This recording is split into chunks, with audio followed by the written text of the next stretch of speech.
Debate Night is the show where you get to ask the big questions, answering them on our panel this evening. Businesswoman and property developer Marie Macklin. Marie was born in Kilmarnock and is a major investor in start-up businesses. She received a CBE for her services to economic regeneration and entrepreneurship. From Scottish Labour, Paul O'Kane is MSP for West of Scotland and party spokesperson for social justice, social security and equalities. Paul was a councillor for East Renfrewshire for 10 years before being elected to Holyrood 4 years ago. Also with us tonight, leading British fashion designer and businessman Patrick Grant.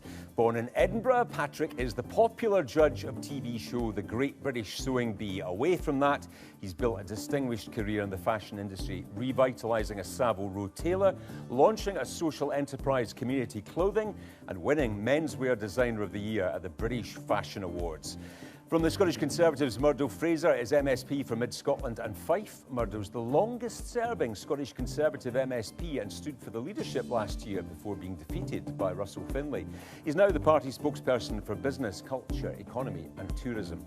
And finally, Alex Kerr is National Secretary for the SNP, a councillor here in Glasgow. Alex is a candidate in the Scottish elections next May. Please welcome them all to Debate Night.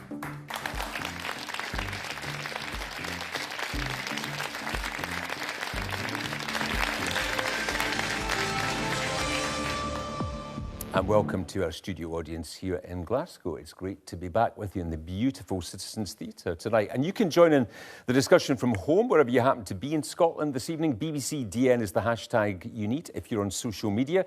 And our Debate Night podcast will be available for you to download straight after the show. So let's get started. Our first question of tonight comes from Billy Milligan. Billy, good evening. Can the BBC still be trusted? Thank you, Billy. Turbulent week for the BBC. The resignation of the Director General and the CEO of News as well after a row with President Trump and allegations of bias and everything from gender to Gaza as well. Both admitted that mistakes had been made, but said the BBC was not institutionally biased. The question, though, can it still be trusted? Patrick Grant, you're a face of the BBC, of prime-time BBC. Thanks for coming to me first. Can it still be trusted in your view and your experience? Yeah, well, I mean, as somebody who has been through all of the impartiality training, and there is extensive impartiality training that you have to go through, even if you are such a small fish as me on a tiny show about sewing, they take it incredibly seriously. The BBC really prides itself on being impartial, and I think there are several interesting things to bear out. I think it seems to me like the BBC is criticised for its impartiality. It's criticised for its partiality equally strongly by both the left and the right, which suggests to me that it probably sits somewhere in the middle. I mean, I think at the moment, most of the criticism of the BBC comes from the right. But I think since the time of Boris Johnson sticking quite a few of his cronies into senior jobs in the BBC, I would argue that it has leaned very much the other direction. In what other organisation would you have Reform MPs outnumbering their appearances on political shows, against people like the Greens and the Liberals? It feels to me, I mean, all over the world, the BBC is considered the most trusted voice. It is the source of truth that people in pretty much every country that I've visited around the world go to. It's an extraordinary organisation that personally I feel does an incredibly good job, better than anything else I've ever seen, of trying to make sure that it does the right things in terms of never swaying directly one way or the other. Is it damaged by the events of the past few weeks? Well, I think it was a terrible mistake that they made. I think they've apologised for it. I think personally they've got to just move along. I mean, it's getting an absolute pummelling, but it's getting an absolute pummelling from somebody who has a history of pummelling people really for fun. And I think the BBC will survive this fine. I think what they did on in that particular edit, was Panorama was just misguided. It was a mistake, but I think generally speaking, I feel like the BBC is solidly impartial. Okay, we keep telling you it's your BBC, so let's hear from you, man in the front row.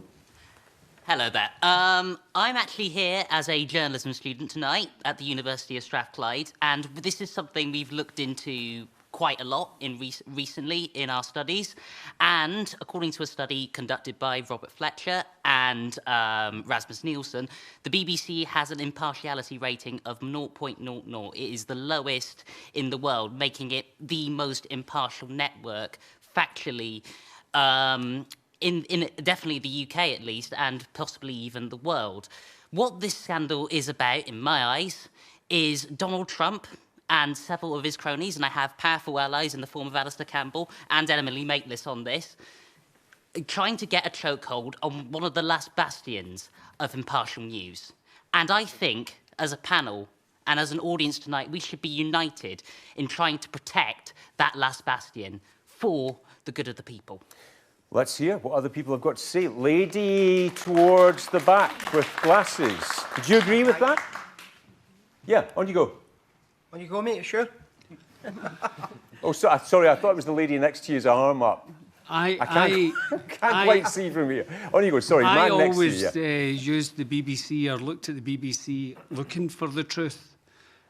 But as much as they gave a balanced view, when you watched them when it was Brexit, when you watched them when it was the Scotland going it alone, Brexit, the newscasters, some of them didn't want Brexit to happen, and it was obvious.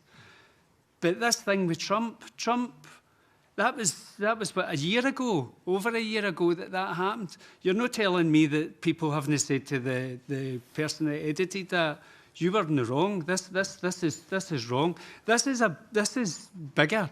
If the BBC want to balance these things out, they need to have reform on here, and they need all these guys here to get right in amongst them and actually say to them, yous are wrong, and point out where they're wrong. To show the people. Don't hide behind the fake hoods. They got the boy in Gaza to do the story, and he turns out to be a Hamas leader's son. Do you trust the BBC?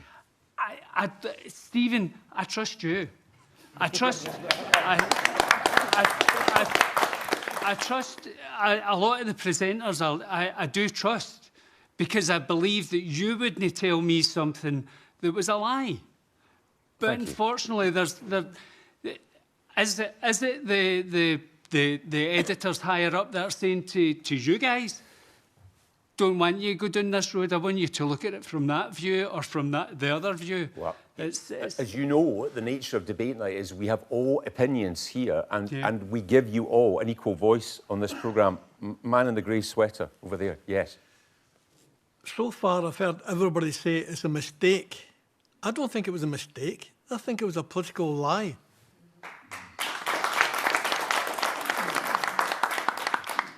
To take two transcripts of a video, two separate, and edit it such that it puts them, even though I don't agree with them, it puts them in a very bad light, that's not fair. That's biased. So you think the person that did that had a specific agenda that they were following? Say again? You think the person that did that had a specific agenda that they were following? He may have the agenda, or he may have been told to have that agenda by senior personnel. We can't find out who actually done the editing. Murdo Fraser, Boris Johnson has been very vocal in this row this week, criticising the BBC and saying it needs reform, it needs to fundamentally change. What do you think?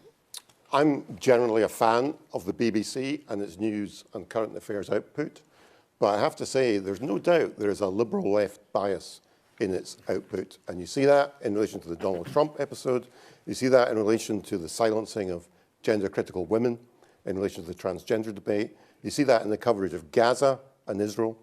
And the thing that astonishes me is there are conflicts all around the world at the moment. You look at Nigeria, 9,000 Christians have been massacred in Nigeria in the last year. Since 2009, 100,000. Huge things happening in the world, in Nigeria, in Sudan. Do you ever see that leading the news in the BBC? Do you ever hear it mentioned on the BBC? And yet night after night, we heard about Gaza and Israel, and that's an editorial decision. And I think there is a form, maybe bias is too strong a word, but there is a lean to that liberal left agenda within the BBC. And the reason that's a problem for the BBC is the way they're funded. So you can watch any news channel you like. You can watch Sky News, you can watch Al Jazeera, you can watch GB News. You've got that choice, but they're funded commercially. The difference with the BBC is that you all have to pay for the BBC, whether you like it or not, through the licence fee. And as somebody who supports the BBC, I'm concerned what's going to happen. The BBC is trying to make an argument why it uniquely should be funded through the licence fee because it is truly objective. And there's all this evidence it isn't objective. That starts to call the licence fee into question. Patrick Grant says Boris Johnson put his own cronies into the BBC. Did he? No, I don't believe there's any evidence of that. And if he did a terrible job of it. Well, Robin Gibbs he did a terrible job because there's no evidence. Was Theresa May's press secretary. Yeah, well if you think that BBC is stuffed with Tory cronies, they're doing an awful job of biasing the BBC towards the Conservative Party because there's no evidence that's happened. Paul O'Kane, what should happen now? And do you trust the BBC? Well, I think today, the Prime Minister said that the BBC has to get its house in order, and I think that's fair, and I think that would reflect... What does that mean? Well, I think we obviously have to ensure that we, first of all, support the BBC, because I do support the BBC and I trust the BBC. I think its impartiality is vitally important. Murdo talks about the licence fee and what that pays for. I think we need to remember the role that the BBC plays goes far beyond just its news content. It offers programming that doesn't often get covered. It offers a reach across the nations and regions of the United Kingdom. It offers to the world a voice in some of the darkest situations and conflicts in the world through the World Service and the soft power that Britain has on the world stage. All of that is vitally important and is uniquely held by the BBC. But I think it's clear that mistakes have been made and that there have been errors here, and there has to be a clear investigation. I think when the Prime Minister spoke about getting their house in order, it is about that review and looking at what is happening within news divisions in the BBC. OK, more from you on this. Man with the glasses. Yeah. It's a scandal. Now, this programme was edited over a year ago, as I understand it. Now, the chap alluded to over there, he said it was like a stitch-up. Somebody had an agenda. Now, there's a clear message that goes out every day. Over 20,000 people work at the BBC tirelessly. But to consider for a moment that they've all got the same agenda and they're all doing the best for the BBC is a nonsense. There's people in there want to bring it down. And why the people that at each level of management, the editorial scrutiny looked at that when the other newscasters and news organisations of the world had seen that and realised that they had missed that bit. I'm going to go and support my congressmen and senators are doing a good job. It's a deliberate spike on taking down. And the other issue is the people at every level of management that saw that and had watched CNN, NBC, and then scratched their head and say, is there something wrong with this? They should be sacked. Thank you. Man in the back row. I think, first of all, that it's not just the BBC, it's the whole media in general. They've all got an agenda and they all like to put it out and mislead the public. By misleading the public, we are not able to make an informed decision on major decisions which can affect the whole country as a whole, essentially. And that is something that I think that needs to be looked at. I think the media needs to be held account to a higher standards so that way they are truly impartial. So the BBC would say, that they are here to represent in the country all views of everyone in the country. How do you think that should be done? Well, off the bat, there should be no opinions in anything. It should just be facts. These are the facts. Sources, I think, they shouldn't be allowed to use certain sources, things like a man in the pub or something like that. It should be, revealing the source to somebody who is reputable and says, yes, I can authenticate that source in some way. Because the amount of people that just say, yeah, a source inside the government said this, if you know what I mean, I feel like that's something that needs to be looked at. Thank you. Marie Macklin, do you trust the BBC? I do trust the BBC, and I want to look at this at two perspectives. The BBC nationally, BBC locally here in Scotland. And the gentleman's absolutely right. I'm tired listening this week to it was a mistake. It was blatantly doctored. The Panorama programme was a subcontractor that actually made that programme, then it was brought in-house. It was made by an independent. Yeah, an independent. And it's tiresome to listen that it's went the route of the Donald Trump and £1 billion lawsuit here in the great BBC. My granny would be turning in her grave. We were the kids that were put in front of the telly and told, watch the BBC and listen and learn. And that's what the BBC has been built upon. We have fantastic broadcasters, journalists, especially at local level here, that are open to debate and welcome that debate. It is bias.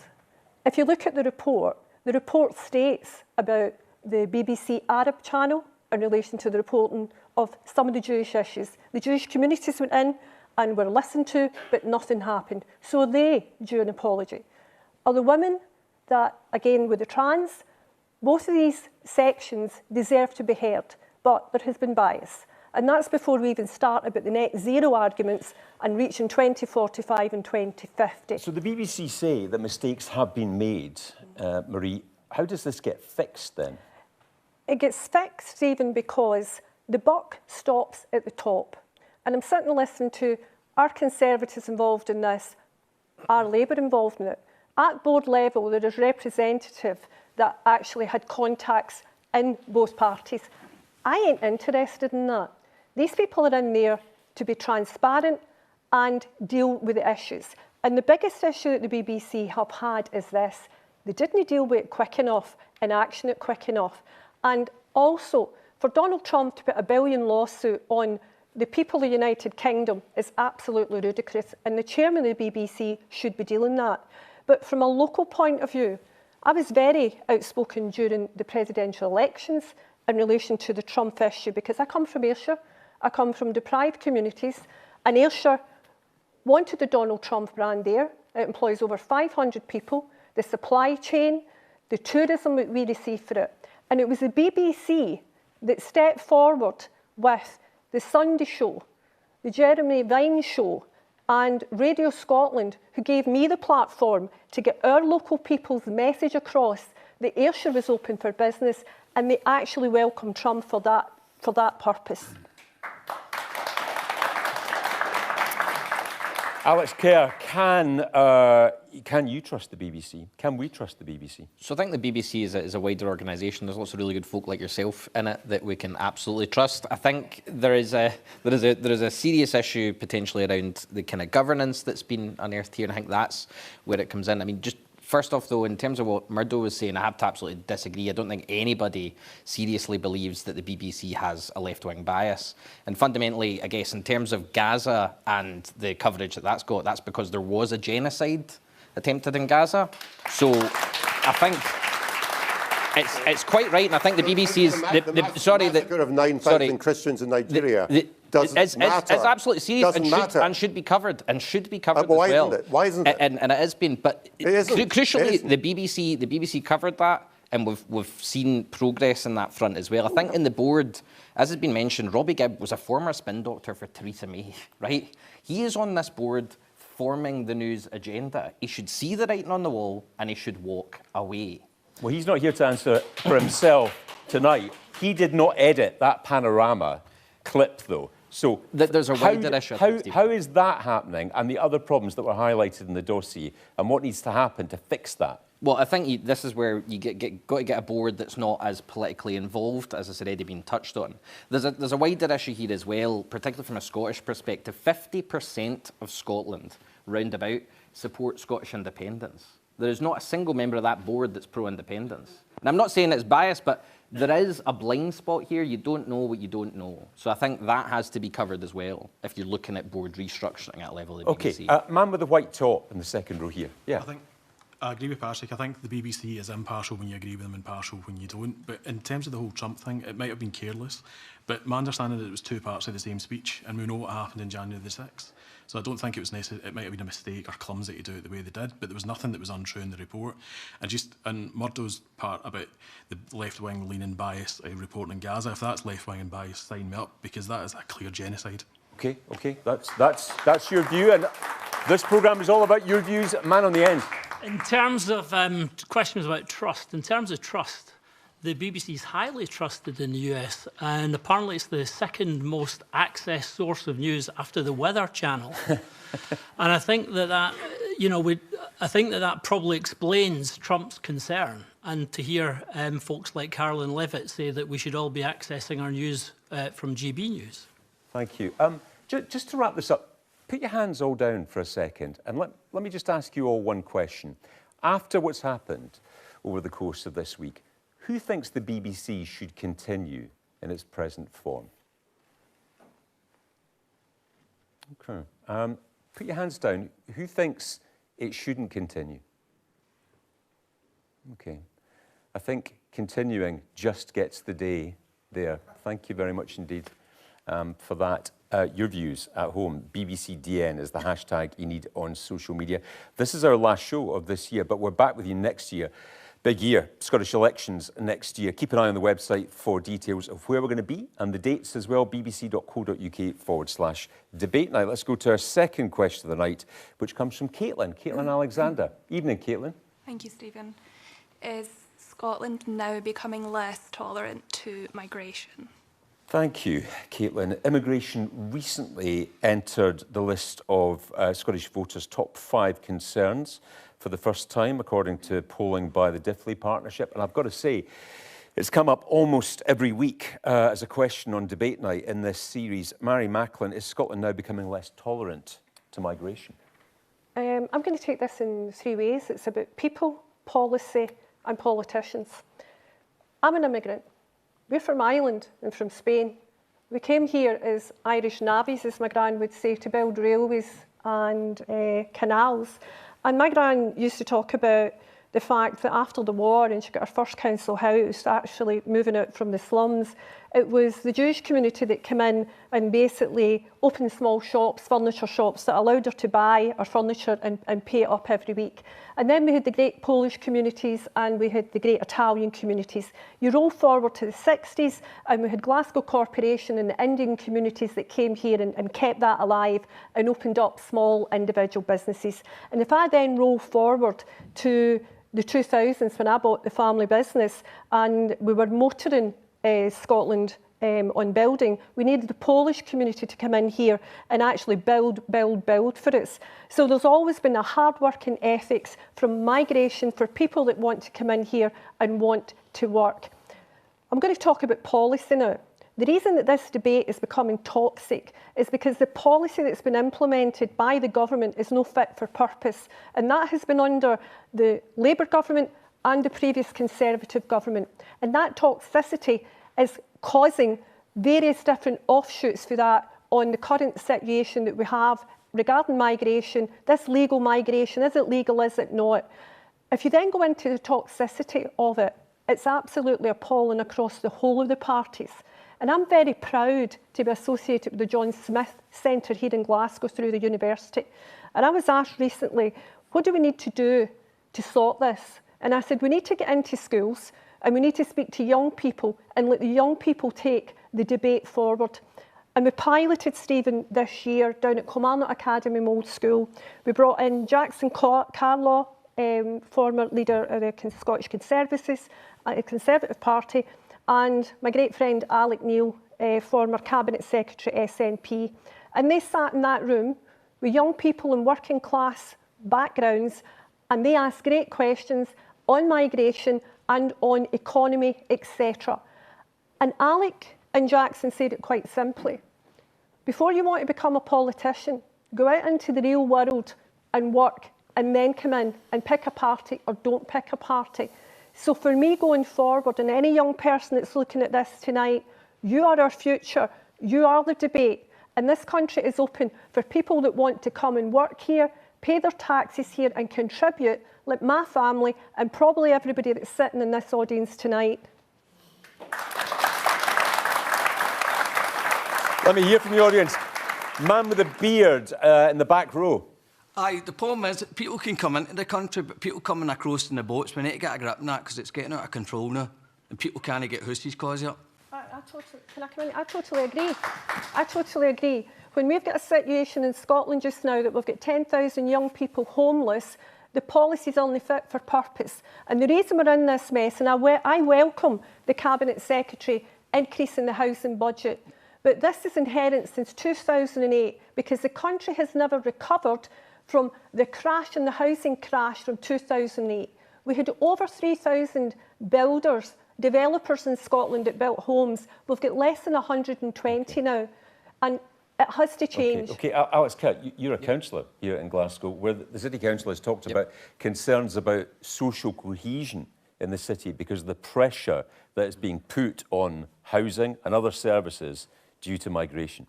Absolutely, and there is a lot of pressure on the services, and it's fundamentally down to the way the system is currently not working at the moment. Now, the UK government have half the time people granted asylum are able to stay in government buildings, which has effectively meant that there's a lot more people being putting pressure on our housing system. It's also not come with additional funding too. Now, people who are claiming asylum have leave to remain. A lot of them have been through really traumatic experiences, and fundamentally, you know, I believe that migration is one of the things that makes Scotland and this city so great. But fundamentally, the UK government have to come to the table. They have to discuss this. The City Council leader and the City Convener for Homelessness have written, and not recently, quite a while ago, written to the UK Minister responsible for this, and they have heard not a peep. Thankfully, the Scottish Government are engaging with us and knocking on the door of the UK Labour government. It really sticks in macro when the people in my communities are being impacted by this. The UK government has not got back in touch with the council, and we're seeing briefing about Keir Starmer, whether he's going to remain the next Prime Minister, and Westminster political games being played when this is really impacting the communities across this Should side. migration to Glasgow be paused until this is sorted? That's one of the serious things that was raised by the council leader as a potential outcome. Obviously, we'd rather it sorted and support is found from the UK government to make this work. Thank you. Man with the tie, halfway at the back. Yeah, I don't think that it's not immigrants that we have become intolerant of. I think it's mass, uncontrolled immigration imposed against our will at great cost to not only our economy, but to our culture, to our safety. Thank you. Man on the end of the row, just the third row back there. Yes, on you go. Yeah, I think Marie said there was 3 elements, and the last one she said was politicians. And I'm a little bit concerned that one of the main drivers of this discussion is politicians looking for publicity, looking to inflame the situation, and looking for hits on Twitter, and looking for a bit of public feedback. I mean, even earlier on, one of the panellists brought up figures about Nigeria, you know, as if this was Nigerian Christianity, looking for inflammatory issues. And I just wonder if we look at these economic problems, if we to weight them, or look at a business point of view and say, how much money are we losing in the energy sector, all the different problems the country faces, how far up this list is immigration? What's it costing us? Should this be the first problem we're tackling, or are there other ones which are more significant we should be going after? Thank you. Lady in the dress next to the man in the tie. Yes. Hi. Yeah, so basically I do think that Scotland is becoming less tolerant towards migrants. I am from Poland and I came here 16 years ago. And everything was fine until Brexit vote, when I was being blamed on debate for taking people's jobs and also taking all the benefits. So there's always someone to blame.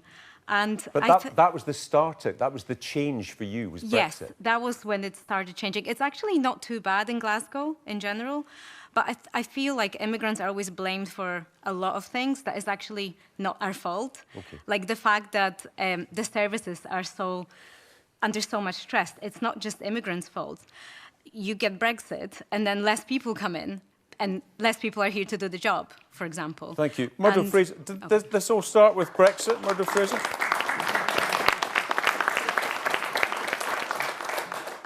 Well, one of the ironies of Brexit was a lot of people voted for Brexit thinking it would reduce immigration. Immigration actually doubled post-Brexit because more people came in from other parts of the world. That's not necessarily a bad thing, and I agree with Marie that the bringing people in from other countries to fill skills gaps in our economy, to contribute to society, is a good thing. I think what concerns people are two things. First of all, when our services can't cope with the number of people coming in. So housing's been mentioned already. That's a serious problem. People can't get houses. If you're influxing hundreds of thousands of additional people, that just adds to the heat around housing. They're sent here by the Home Office, Murdo, and that started under the Conservative government. Yeah, I'm not talking just about Glasgow, I'm talking about the country as a whole, where you've got to make sure that public services are there. Housing, health services, education services need to be there to cope with people who are coming in. But the other issue here is people conflate legal immigration with illegal immigration. And people watch, understandably, on their TV screens, these pictures of folk coming across the channel in these boats. Now, Keir Starmer promised us at the election last year he was going to stop the boats. He was going to smash the gangs. That didn't go very well. And his great idea, which was one in, one out, what's happening to the guys who are being sent home? They're just getting on the next boat and they're coming back over again. So it's not working.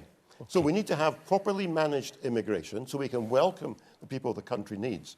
But we shouldn't be letting any Tom, Dick or Harry into the country just because they can get on a boat and come across the channel. You had and 14, it's getting worse 14 under years. Labour. You had 14 you promised you were years. going to solve it, and it's getting worse. I'm not going to take a lecture from Murdo and the Conservatives, who had 14 years in government and fundamentally broke the asylum system, spent money on gimmicks like the Rwanda scheme, and fundamentally did nothing to actually tackle some of the real problems, because people are very vulnerable and are in the hands of criminal smuggling gangs that do need to be smashed, and the action needs to be taken. Had a year well, to you've do had nothing 14 years, Murdo, and the haven't system is broken. You have broken the system, and we have inherited that system. And actually, what you'll find is that in the year since we took office, hotel use, for example, has come down in terms of hundreds of less hotels now being used for asylum seekers. Yes, just putting the moving money towards returns and supporting people to go back to countries where they're illegally in this country. But, you know, to hear Alex sit and not take any responsibility from the SNP's point of view on this, you know, in terms of community cohesion, which I think is a really important issue, because I recognise a lot of what Marie said. That's my story as well, as my family were Irish immigrants. That's the question. Is Scotland becoming less tolerant to migration? So actually, I think what people are concerned by very often is there's a lack of community cohesion. And what you've got, for example, is the Scottish Government have no strategy, for example, around English for speakers of other languages. So one of the important things that I think everyone would recognise is we want people who come to the country legally to have a good standard of English. There is no funding from the Scottish Government for an ESOL programme across Scotland. It just doesn't exist. So you're relying on charitable organisations in places like the city of Glasgow to pay for that. So you're talking about, obviously, that is a responsibility of the Scottish Government. left by the Conservative government. You're now in government. Your party is now in government. Why is the minister not met with the city council leader and the city convener for homelessness? Can you answer that question? Because crucially, this is having an impact on the city of Glasgow. Why wouldn't they even meet with the council? Everybody's just blaming each other here. So let's hear from the audience. A lady in the red top towards the back. Thanks very much. I'm quite keen to just bring the conversation back to the people we're actually talking about. I'm a primary school teacher in the East End of Glasgow. We have a lovely, vibrant, active migrant community in my school. And as a public service, we love having a variety of cultures, of languages from the migrants and their Scottish children that are in my school. I'm not saying it doesn't come without its challenges, but we embrace that as professionals working in a public service in the city of Glasgow.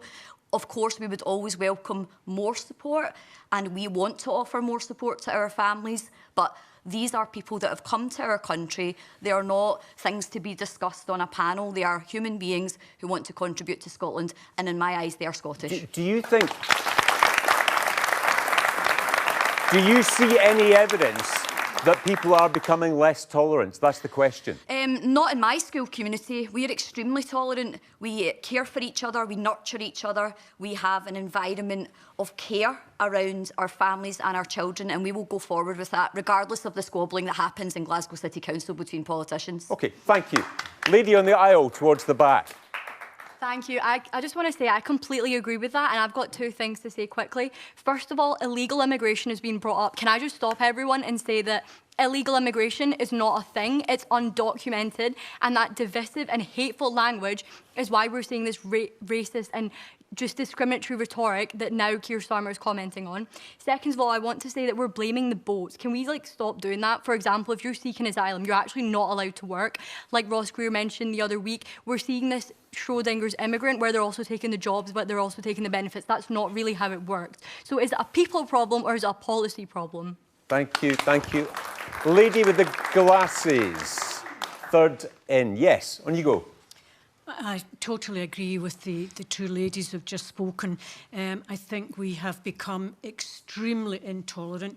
I think the toxic atmosphere in the city and across Scotland and across the UK against immigrants... Let me stop you a second. When you say toxic atmosphere in the city, what do you mean? Saltire flags. Saltire flags being used... I was in the States for 9 weeks and I came back and there were saltire flags all over the north side of the city.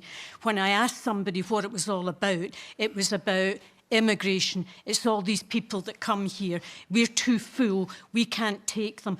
Where is our humanity? These are human beings we're talking about. Thank you. Last man on the front row. I think people are getting less tolerant of it in Scotland because for many, many years, multiracial. I was born and brought up in the south side of Glasgow, but we'll get more and more people brought in.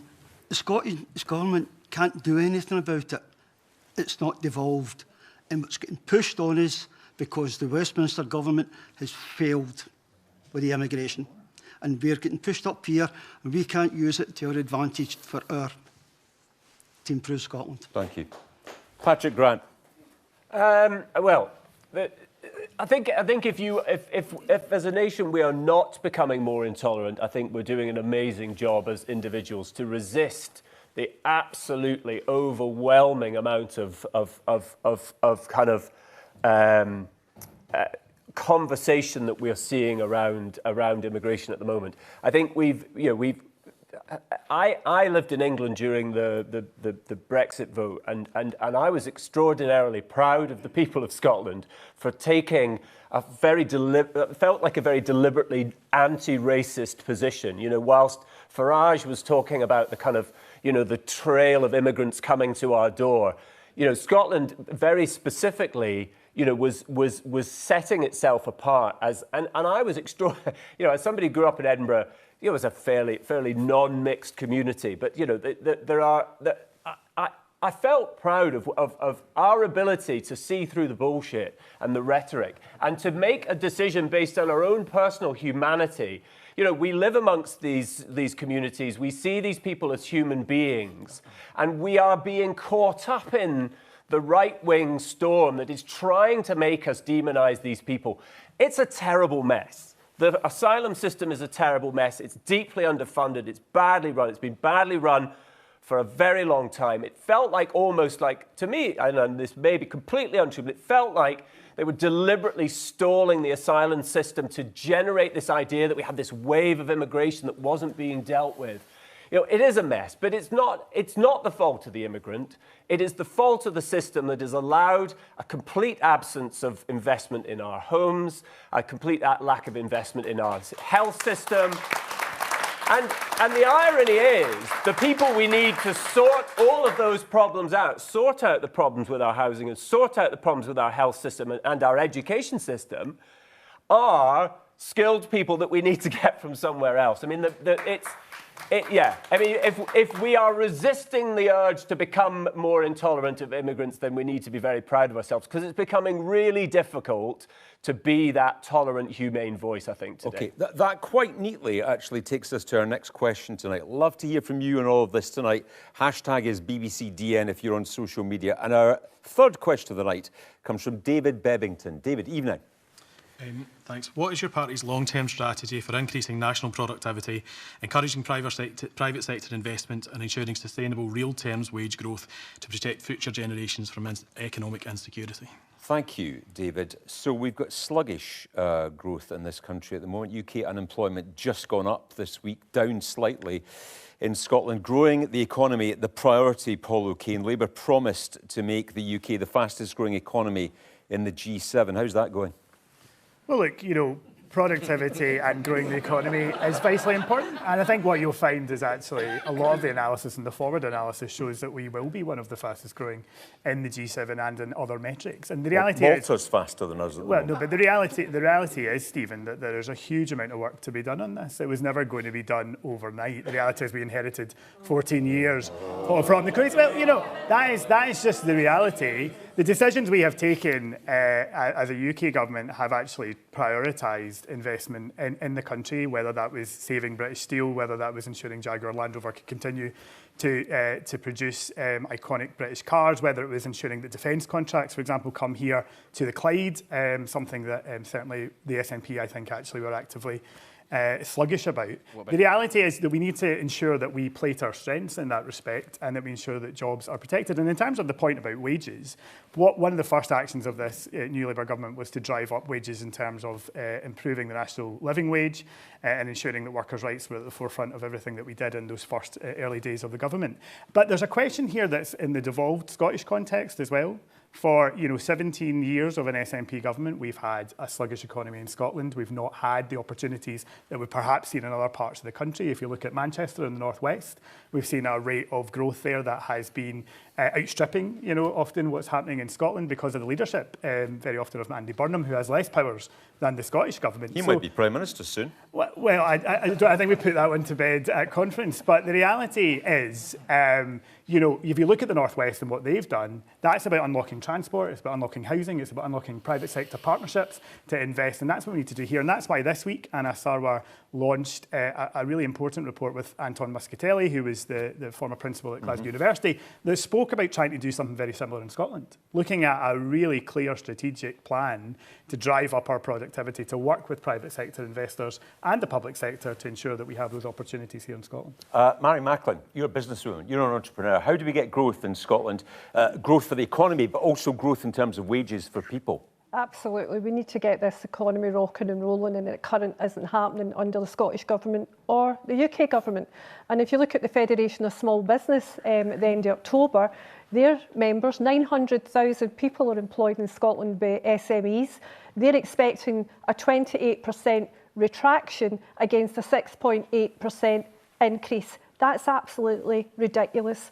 And I sit here and listen to about regeneration strategies, bottom-up growth. I welcome the paper that Annis actually has raised, but it's not happening just now. And the quickest thing that could happen just now is, I was up at a conference last week, Sir Tom Hunter. Some of the best entrepreneurs were born here in Glasgow. Sitting here in the Gorbals, Willie Hawkey and Lady Hawkey, Lord and Lady Hawkey, were born here and put their money back in here. Sir Tom Hunter, working class, puts his money back in here. And there's many entrepreneurs like that across the whole of Scotland. And there's a wind coming up at the end of the month from Westminster, if we're to believe Rachel Reeves. In the budget. In the budget. And that wind is going to put further tax increases onto business and onto individuals. And this great city was formed by entrepreneurs of greatness, the men and workers and the toil up there in the shipyards with the red that run through that river to build this great city that was a fishing village. So what do we need to see? We need to see more progressive tax. We need to see more policy creating bottom-up growth. Lord Malcolm Offord, a Conservative peer, recently wrote a paper, Wealthy Nations, Healthy Nations, that isn't a Conservative paper, and that's about creating opportunity. He's from Greenock. He's a working class guy. He knows what it's like about bottom-up growth. We need to see more of that.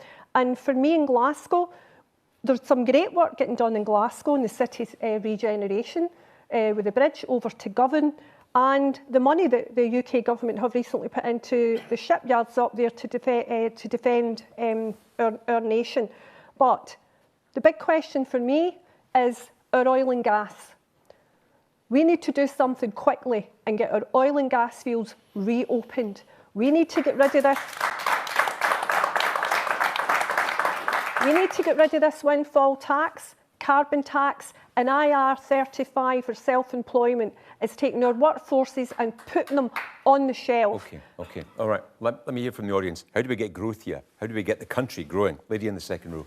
I think Paul's tone deaf. If you looked at the polls down south and in Scotland, you've been running Wales for 26 years. How's their public services going? You keep blaming everything in the SNP. As West Streeton says, all roads lead back to Westminster. Thank you. Gentleman with the glasses and the polo top. Yeah, there you go. Thanks, Stephen. Yeah, I think my point on this towards the end of the question was on, real terms, wage growth and sustainability, and I think that's a massive thing right now. I mean, the reality is work doesn't pay as what it used to. If you're on a relatively low wage or you're a low earner after tax and soaring cost of living, things are just, it's impossible now, realistically, to have anything left at the end of the month. And I think it's such a stark thing that both governments need to get their head, switched on to, because otherwise people aren't going to go out and spend money because they can't. Because a cheap meal out is now £70. A couple of drinks with a friend is now £100. Or even at the very, very basic, going into the shop at the supermarket and getting butter or something like that is now £6. You need to look at inflation, you need to look at wages. I think that's a key part to it all. Thank you. Patrick Grant, what do we do about this?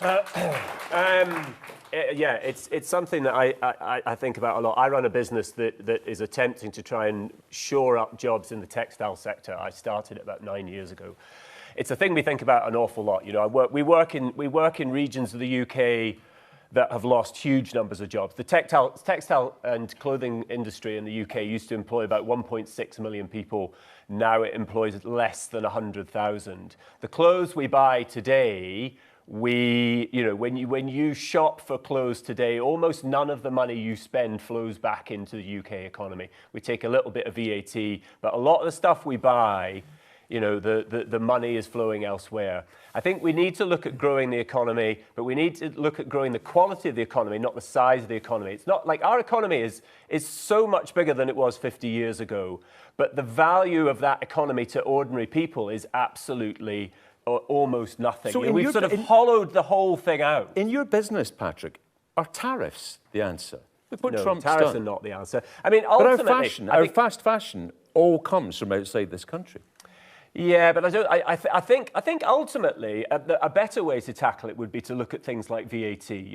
One of the very, very few benefits of Brexit is that we do have control over VAT, and we can control the rate of VAT based on the value of that sale to the UK economy. If you buy something from a company that's made in the UK, that company will be paying rent, it'll be paying business rates, it'll be paying, its staff will be paying income tax, its staff will be paying national insurance contributions. It will be contributing to the economy in all sorts of different ways. It shouldn't then be penalised by paying the same rate of tax on its VAT as a company that's doing absolutely nothing for the UK economy. I mean, the other really, really big thing for me, we don't talk about it at all, and I don't really know why, but Rachel Reeves-Whitley did mention it the other week, is Brexit. Brexit was enormously harmful to our ability to attract investment from other countries here. We've stopped talking about it. But, we don't have to rejoin the EU, but the European Economic Community and the single market, if we even signalling that we were going to rejoin, would do something extraordinarily positive. It would bring investment back, I think, relatively quickly to this country. Thank you. But we just have to think about where our money goes. Like, the government could choose to spend its money. Interestingly, Manchester has a policy of trying to spend its money on companies that produce within Greater Manchester, and it's having a very positive effect. Government spending could boost huge amounts of industry. Alex Kerr, could we do that here in Scotland? So, well, this is mentioned by Paula in Manchester and Liverpool, and their success, great to them. But actually, Glasgow as a city, we've built more affordable houses in the last 5 years than both Manchester and Liverpool combined. We're second best for the last 10 years, I think, in foreign direct investment outside of London across the entire UK. So Glasgow is a magnet for this innovation, and a lot of that comes down to our city being one of the most affordable places to live. So it's been touched on how you structure the economy as well. And fundamentally, I think What we're seeing with the budget setting process at the moment, Rachel Reeves delaying it because of all the disastrous decisions she's made, a potential £1 billion cut to her budget by the UK government. Anna Sarwar said, read my lips, no austerity. Well, we can see it now. And last year, sorry, Paul, I'll let you speak. One of the most damaging things, one of the most damaging things that happened last year was employer national insurance contributions tax rise. You're claiming you're in favour of growth. What was your sorry, policy Paul, instead? you're claiming you're in favour of growth. That's a tax on small businesses. It's a tax on charities. And to top it off, the UK government failed to compensate the local authorities in Scotland the same way they did in England, leaving a hole in the budget. And also, you were calling for income tax rises. I agree with Alec and his housing, but wait a minute. You're talking about this £1 billion, and absolutely it's ludicrous. We're sitting in Scotland just now, and Ivan McKee was in front of a committee the other day, and there's an underspend of £500 million currently in the Scottish Government. Should we not actually take that £500 million just now? I can't explain that. And it's a £500 million underspend, and the First Minister has the power within the tax code system to regenerate and renew that money back into the workers' tax codes and reduce it, put it into young entrepreneurs to grow businesses, and blue-collar entrepreneurs to grow businesses. All right, Alex Kerr, there's a challenge for you. Why not do that? Well, that might be something that's been looked at. I don't know, to be honest. But what I will say is that £1 billion will be spent. It's not lost. The Scottish government, the Scottish government cannot borrow. Right? We spoke about this. The local government has more borrowing power, so that's less than 1% of the budget. All right. I want to get around the rest of the panel, but I also want to hear from the audience on this. Man in the grey sweater first. Yes. I think you just stole my comment. Does anybody in the audience, in the matter of growth and productivity, right? And does there anybody in the audience think that the new government bringing in an employer's increase in national insurance contributions helped at all? No. Small businesses, the lady said 900,000, they depend on jobs. And all that increase in national insurance, employers and national insurance and contributions just caused job losses. Especially here. Thank you, Paul. I'll give you a chance to come back in on that. Man in the straight top. Yeah. I think in the context of a cost of living crisis, we rightly talk about how the state can help the most vulnerable in society and those who need the most support. What we never discuss is the middle class. In Scotland, working people reach a point in their careers where all the support is taken away from them. They are left to fend on their own, and then suddenly you're lamped with a huge amount of tax where a colleague in England with the same role wouldn't have to pay. Surely unshackling that section of our economy, allowing middle-class people to retain the money that they earn to spend on their families will boost the local economy and also the wider economy. OK, thank you. A lady in the front row. I think nobody's mentioned actually investment in our young people and in our schools and teaching them about how we make a good economy, how we make good workers, how we train our entrepreneurs. But the one thing that I disagree with the gentleman there saying that Glasgow has the most affordable housing in Scotland. I'm sorry, but I've seen my city in the last 5 to 10 years been absolutely decimated by private landlords and housing associations create new companies so that they can build mid-market, unaffordable private rent where tenants have no rights. And Glasgow in particular, when they're building all these new tower blocks that all across the city, all these luxury developments, there's supposed to be 25% of that is for social rent, and Glasgow likes to do things differently, according to the SNP, whereas the rest, all the other local authorities in Scotland are investing money in housing, in social housing, and people, like you said, the middle class, people who are working hard, professionals in this city, are spending more than half their wages on rent that we cannot afford. Big business and landlords need to be taxed. Anybody who has more than one property for rent needs to be taxed. Needs to pay double council tax and double tax. Thank you. I'll come to more of you in just a second. But Murdo Fraser, what do we do about this? So we've got a UK budget in 2 weeks' time from the Chancellor. 2 weeks today. 2 weeks today from Rachel Reeves. The best thing she could do is reverse the increase in employers' national insurance, because that is costing jobs. And we saw that in the unemployment figures that came out just this week. Unemployment's up to 5%. across the UK, the highest rate it's been since before COVID.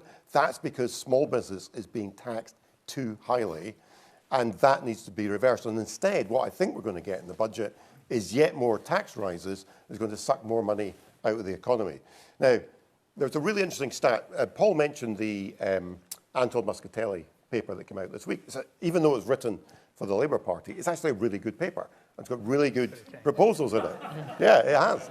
It has. I'll get clipped up on social media. Well, won't it? It'll do my sheephead no good. Won't it? But there was a really interesting statistic in that.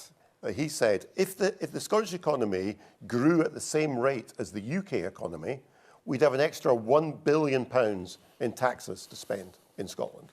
So money to spend on schools, on hospitals, and on transport. So getting the economy growing is absolutely the priority and should be. But the Scottish government are not helping. Differential tax, as the gentleman was saying here, differential tax in Scotland drives people away. And we hear this all the time from industry sectors. They cannot attract talented people to come to Scotland because when they learn about how much extra tax they're going to have to pay in Scotland for nothing better in return, they are not going to come to Scotland. Well, listen to Scottish financial enterprise. Listen to business sector. This is what they say. Sorry, you've had your term, Alex. Let me just have a say. So how do we improve productivity in the economy? We need a competitive tax regime that attracts people, doesn't drive them away. And crucially, and here I agree with the lady in the front, we need to tackle skills because we have far too many young people not getting access to the skills and the apprenticeships that we need. We have a demand for 34,000 a year apprenticeship places. We're only providing 23,000. Yeah, Alex Kerr, we had 300 welders being brought in from overseas by Babcock at Rosyth to do a job, which should be something that should be done here in Scotland. Yeah. So, I mean, in terms of the economic damage that's been done by the last decade in terms of austerity, that's the progressive taxation system. Your government's been in charge for the last 20 years nearly, Alex. Take some responsibility for your government.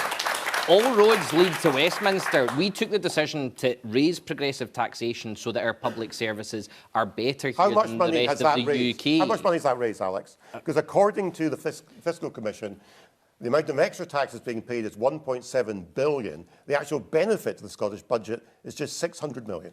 Okay. Because the money is being lost because the economy is so sluggish under your watch. All right, we will find out in 2 weeks' time what is happening in the budget, but we're out of time for here this evening. Thank you very much indeed for being with us. We're back in the new year. Keep an eye on the website for where we're going to be and when we're going to be as well. If you missed any of tonight's show, we're repeated a bit later on BBC One Scotland, but after the news, or you can watch it any time that suits you on the BBC iPlayer. And for more on one of these subjects, join me for the phone-in tomorrow morning on BBC Radio Scotland from 9 o'clock. Thank you very much indeed to our panel here and a brilliant audience here in Glasgow. And to you at home for watching, we'll see you in the new year. From all of us here, good night.